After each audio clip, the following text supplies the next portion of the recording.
The first time I watched Wunmi Mosaku on screen was in 2020, where she played Ruby White in Lovecraft Country. And if you don't know about it, it was a series that came out in 2020 on HBO, but I will get into that later. I didn't see her in anything until 2025 with Sinners, even though she's been in a range of different shows and movies since. Maybe that says something about me, I don't know.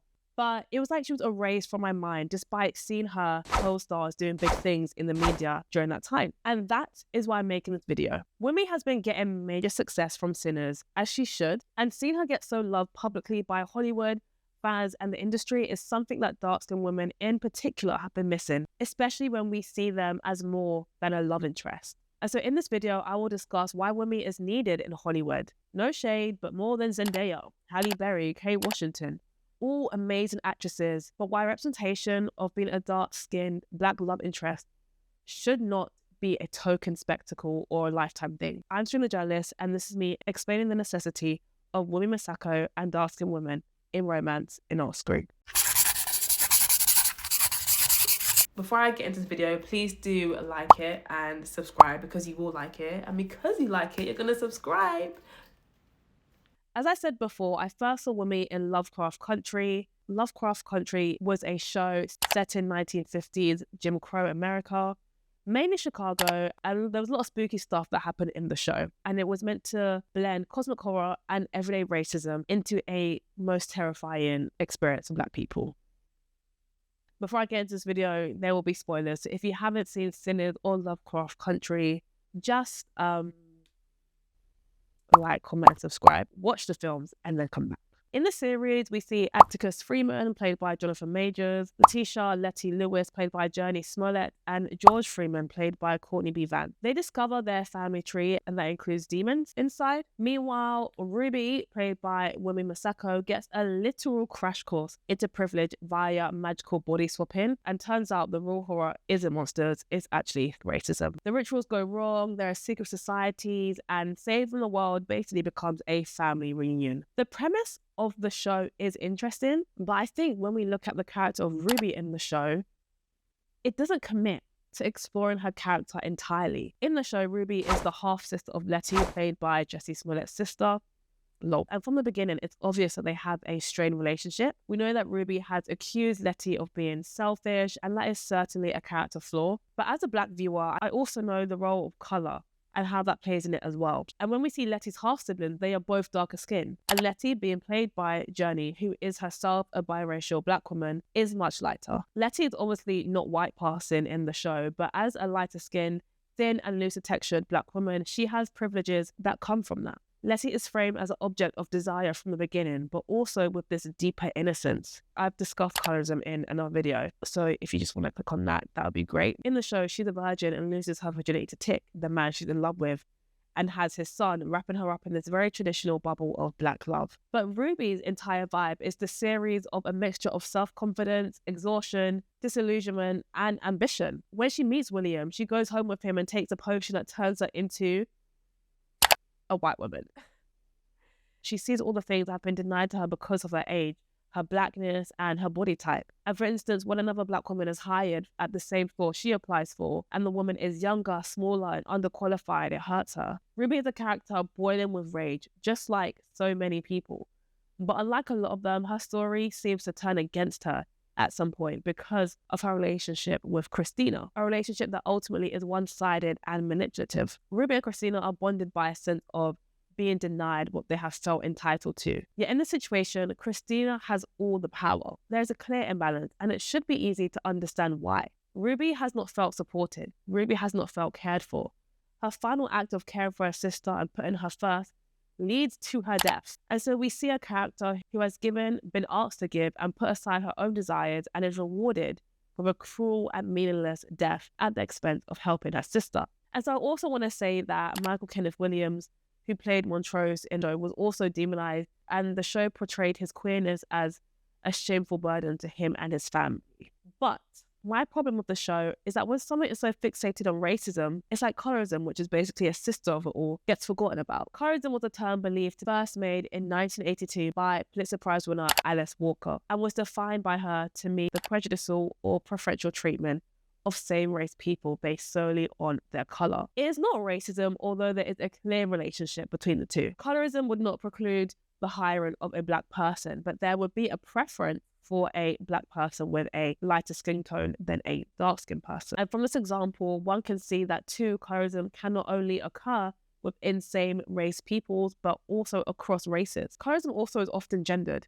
Because of its unique relationship to who and what is beautiful, it has a tendency, although not exclusively, to affect and infect women more than men. And the show had an opportunity to explore these two sisters and not just show how they struggle with racism, but colorism, which I think is whack. To them, this is a Black woman, but also this is a Black woman. Yet their experience would be totally different. And to me, that's where they failed the characters. That's where they failed Ruby. For Black women, colorism compounds misogyny, the unique anti-Black misogyny that Black women experience.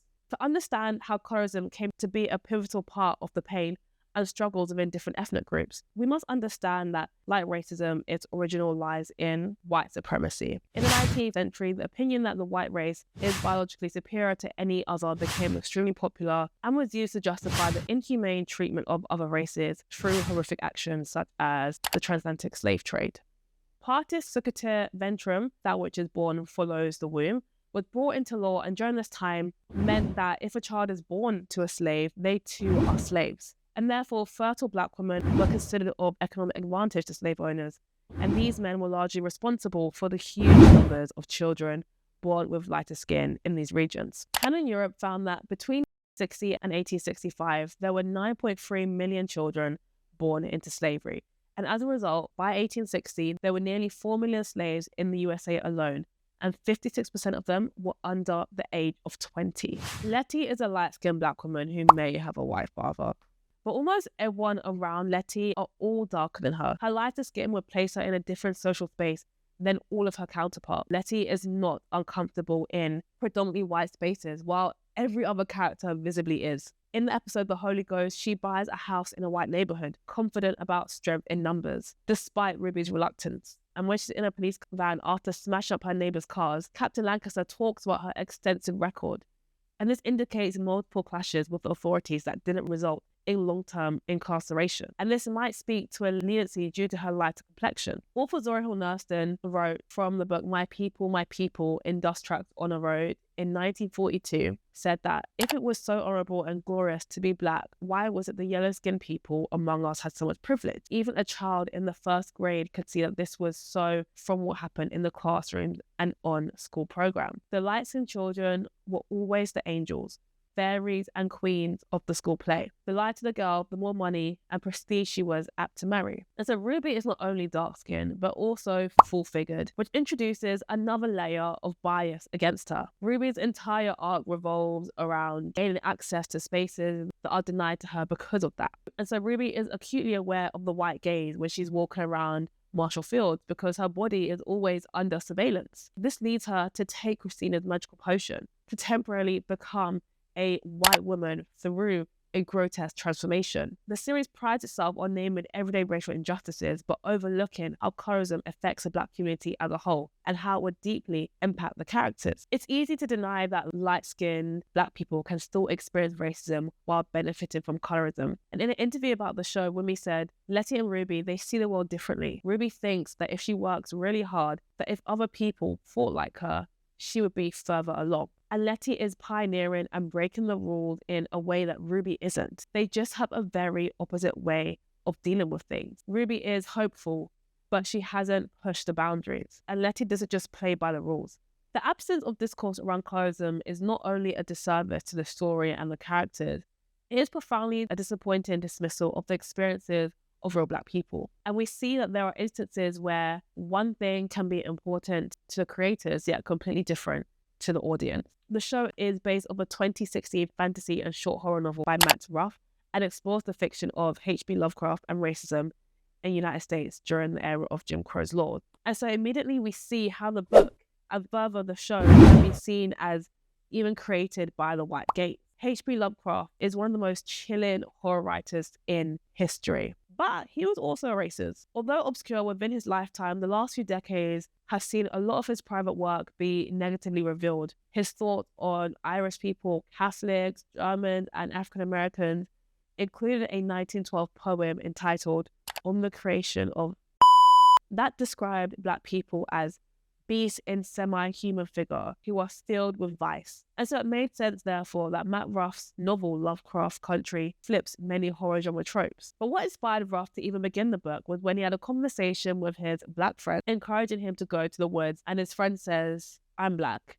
If I go walking around there, I ain't gonna make it to graduation." And so even though the show was produced by Jordan Peele, who produced Get Out, and with Misha Green, who was part of the underground writing and showrunning, they still work and technically are employees for HBO, the man behind the scene. And so when we think about Ruby and when she turns white, the chapter is entitled Jekyll in Hyde Park and is accompanied by a provocative quote from The Strange Case of Dr. Jekyll and Mr. Hyde, which says, "I knew myself at the first breath of this new life, to be more wicked, tenfold more wicked, sold a slave to my original evil, and the thought in that moment raised and delighted me like wine." But it hints at Ruby's transformation as negative because Ruby uses it to get revenge on those who done her wrong. A study by the Greens Davis Institute reveals that a large majority, around 80% of Black female characters, are reported to have light or medium skin tones. Putting Zendaya or Amanda Sternberg or even Johnny Smollett can only go so far in Hollywood.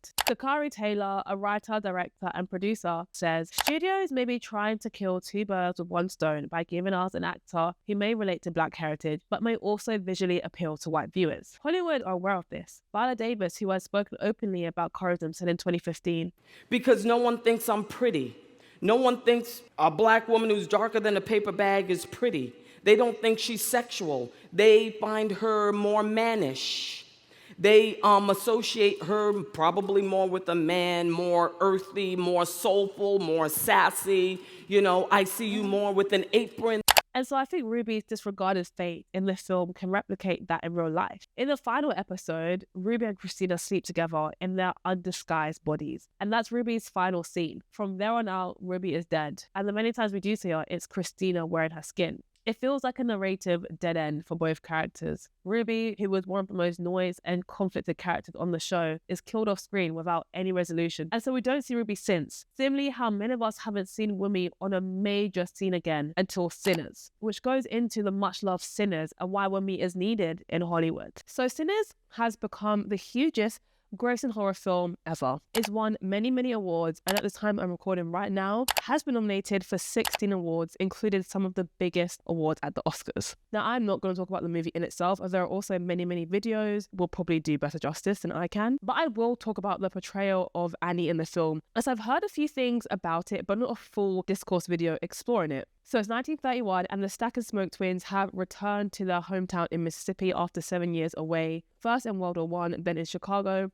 a place where the violent racism of the Jim Crow era simply takes place on a different form. And they return to open a juke joint. Their reputation kind of precedes them in the Southern community. And as they go about making separate plans for their grand opening, we meet the townsfolk who play a big part in their origins and the women that they love. The love story at the center of Sinners is slow and sensual, rooted in history and heartbreak. We first meet Annie, where Smoke delivers flowers to the burial site of their baby. And Annie is a thick, dark-skinned hoodoo practitioner. Many people said that they didn't see her as a love interest. Cecily writes on Substack, "I didn't know if she was his mother, his aunt, a sister, or the woman from down the road who used to babysit Smoke and Stack when they were kids. All roles that are usually reserved for women who look like her." And I agree. Women who look like Wunmi are not cast as love interests, and there's been a discourse about people exploring why we didn't think she was a love interest. And it makes sense. As I spoke about before, as Viola Davis said, thick, dark-skinned Black women are almost never framed as desirable,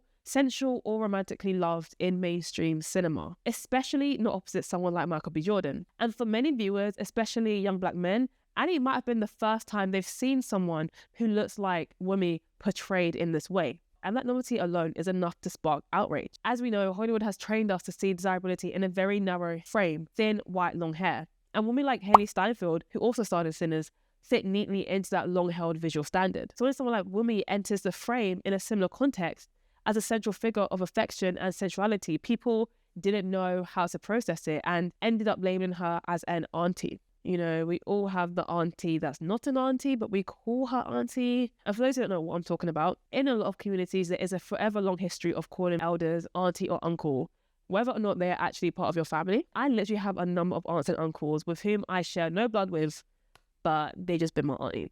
That's just my aunt, and that's just my uncle. But auntie for some people is a direct holdover from our past of enslavement. The mammy fantasy stereotype of a black woman who is all nurturing, servile and caring, and some combination of happy, silent or invisible, as she works tirelessly for others who devalue her and her service. The visual of that stereotype was the older, very dark-skinned black woman, most often big and ready to help people. Auntie was used in a derogatory manner by white people, and when in domestic roles in the 19th and 20th centuries, black women were called auntie in southern states because they were not seen as worthy to be called Miss or Mrs.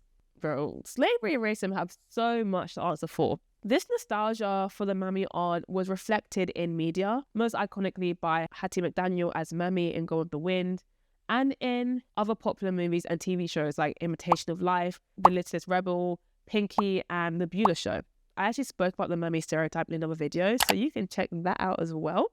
I'm just giving you guys the goods. But anyway, the black auntie is generally out of touch, unsexy, and uncool. We saw the same snark when YouTube videos of Nigerian dancer Queen Teddy started going viral. Instead of using the name, she calls herself your fat auntie and chubby auntie. We were supposed to find her comical and laugh at her because she puts herself out there. But not everyone likes this. Film director Ava DuVernay spoke about her dislike of it in 2019. She said, first of all, I have a real issue with recently I've been getting called on Twitter Auntie Ava. Why? Am I that old? Because I don't feel that old. Even Oprah and Gayle King hate the expression. Asha Futuman writes, as the face of politics and pop culture shifted in the 1960s, when it was no longer fashionable for Mammy to appear on television, the Claire Huxtable image of progressive, respectable black womanhood began to influence aunt figures in black TV shows. The new black aunt can be read as a reaction to and resistance against the Mammy aunt. But while she undoubtedly differs from the Mammy aunt and transgresses normative gender politics,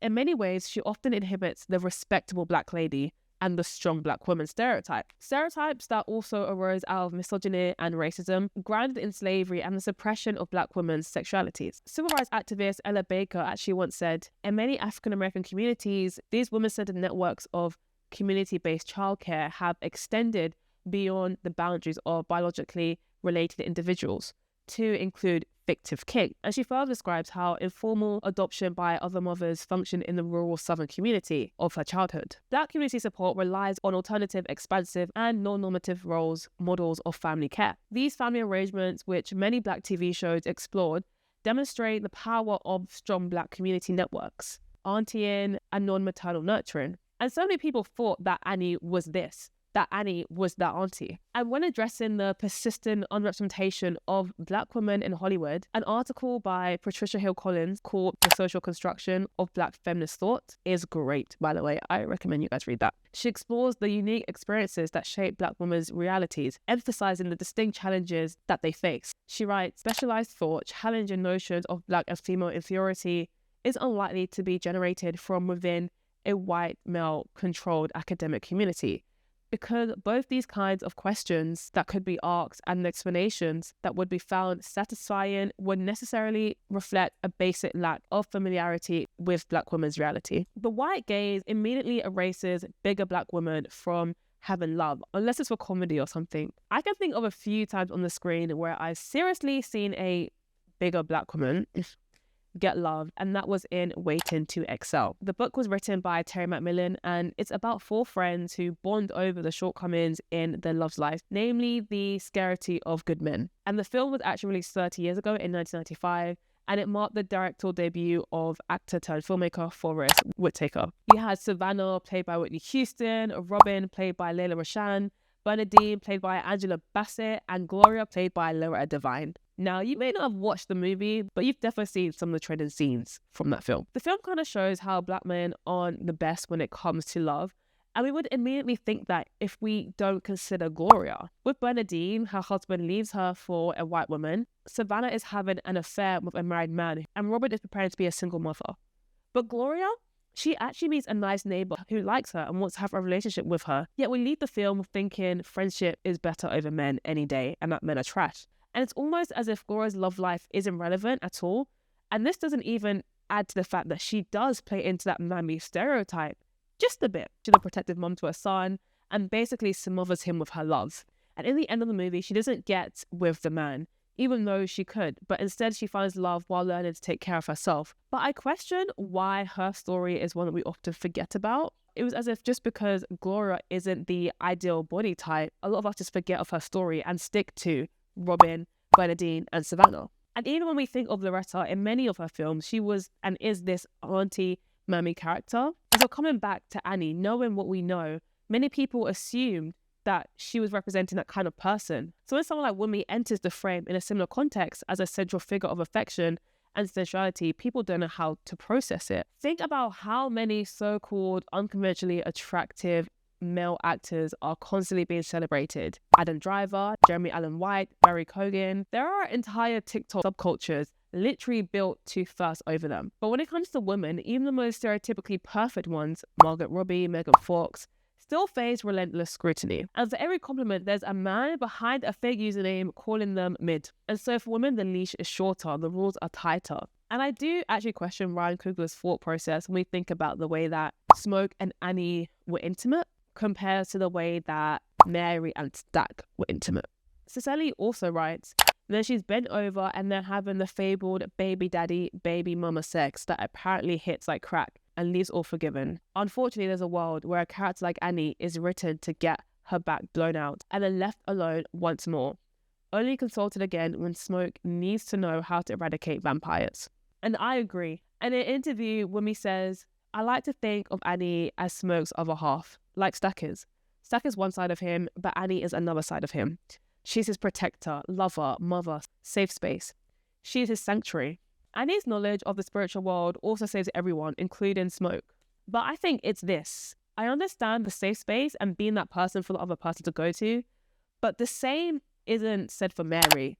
Mary isn't all those things to Stack, and still Smoke isn't all those things for Annie. And so it's easy to see Annie as only here for Smoke to feel whole.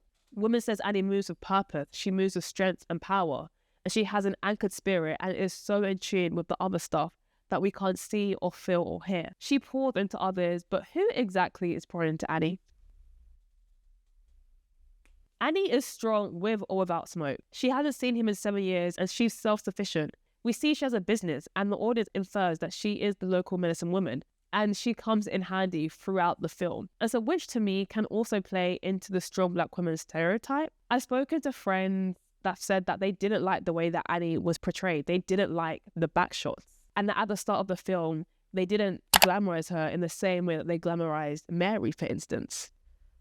So we can't have it all, I guess. But even so, seeing Wunmi on screen, a screen where she's getting invited and nominated for the most prestigious film awards ever, is needed. She represents a change. Wunmi is a Yoruba name and could be short for Oluwa Wunmi, which means God desires me, or Adewumi, the crown desires me. And it typically signifies a child born into prosperity or abundance. Wunmi doesn't have a white name that is easy to pronounce for some. She said in an interview, I learned so much about that, and it in turn taught me a lot about myself because I'm a Yoruba woman, and I had never heard about Ifa. I'd never done any research into it. And realizing that these women, this culture, this practice is actually a part of my ancestry too, it was a profound awakening for me. Many black actresses that we see on the big screen are African American, and if not, are from Dominican Republic like Zoe Saldana. But that's a whole different story. There have been very few successful black actresses who have broken into Hollywood. Letitia Wright, Lashana Lynch, Naomi Harris, Sophia Kondo, Thandie Newton, Cynthia Erivo, the list goes on and on. But none of who look like Wunmi, who was actually born in Zaria, Nigeria. And when she was 1 year old, her family immigrated to Manchester. Zaria is an old wallowed town, probably founded in around 1536.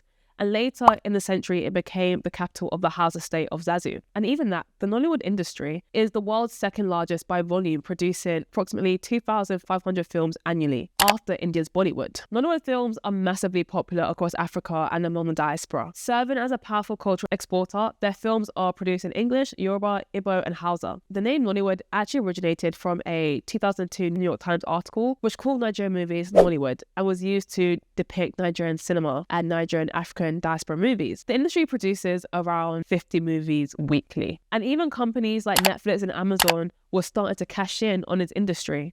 having more and more shows and movies on their platforms. But that does come with issues. In 2024, Netflix released 10 Nollywood films, but in 2025, they only released 5 Nollywood films. And so data suggests that Netflix is currently deprioritizing Nollywood cinema to streaming pipeline. Netflix appears less willing to invest in content that has already had a domestic theatrical run. And this has been a huge dent as filmmakers target the streaming path to recover costs, given how tough it is to make money from solely doing the cinema route. And so when we go back 2 years further, which is possibly the peak streaming year, the first half of 2023 had about 19 Nollywood movies on Netflix, most distributed by Film One. And it is reported that the drastic drop signals a move away from the quantity play of earlier years, when Netflix was aggressively acquiring to establish market presence towards a more cautious, perhaps cost-efficient model. In 2023, it was reported that the number of Netflix subscribers in Nigeria was 169,000. And since then, Netflix has implemented 2 subscription price increases, escalating from the premium plan from $2.60 to $4. And while pricing has remained stable since Netflix's 2018 market entry, the Naira value has worsened drastically over the past year and a half. And Netflix investment shift coincides with a low subscriber base in the region, which was estimated to be around 141,000 in 2024. Netflix revenue from Nigeria makes it hard for the streamer to justify continued long-term multi-million-dollar investments. But that's telling that even though the industry is worth over $6.4 billion, streaming platforms can't even stream their movies. And so white viewership in the media is still the goal, which is why having Wunmi, a proud Yoruba woman, is so important. But seeing this, I see the constraints of why it's hard for Nigerian women who were born and grew up in Nigeria to try and break it into Hollywood. Many successful Nigerian descendants actors in Hollywood were raised in the UK or the US, giving them accents and industry exposure that homegrown Nigerians lack. And in an interview with Nigerian movie producer Absi Akeme, she said, "We know that Hollywood is very gatekept, first and foremost. So it's quite difficult for someone, let's say for example, a homegrown talent here in Nigeria to now migrate and go to the United States. It's uneven to say that they can migrate to Canada or the UK to do film work there." And Stella Damascus, a Nigerian singer and actress, claimed that the Hollywood stereotype of Africans is that all Africans have a East African accent and are as dark as Kenyan actress Lupita Nyong'o. And last year in an interview, she said, "Hollywood filmmakers insist that there is a particular accent that Africans who want to act in their industry must have. That's why they force our people to put it on. We Nigerians don't sound like that. We are different people and we all sound different. That's what Hollywood wants. That's what they are used to." And Hollywood filmmakers said to me, "We want Africa to be very dark. That's the kind of African we are used to. We are not used to your kind of African. We want Lupita dark. You're not dark enough and you're not white enough to be half caste. So it would be hard to place you." And so getting towards the end of my video, I think people like Wunmi, people who look different, people who are not your typical Hollywood loved black woman are needed in Hollywood, because it's been time that we shift the narrative of who is seen as a love interest. And even when we get to who is seen as a love interest, what are they actually doing? What is their role in the film? And are we actually portraying them as a love interest? Why is it that we had to watch the whole film to see that she is a love interest? But I also think it's important that we continue to showcase talent from different parts of the world, not just from the UK or the US, but from Africa, but from the Caribbean, giving other women a chance to make it in Hollywood. And so if you've come to the end of my video, I want to thank you all for watching. Thank you for listening. If you've got here, you might as well like, comment and subscribe.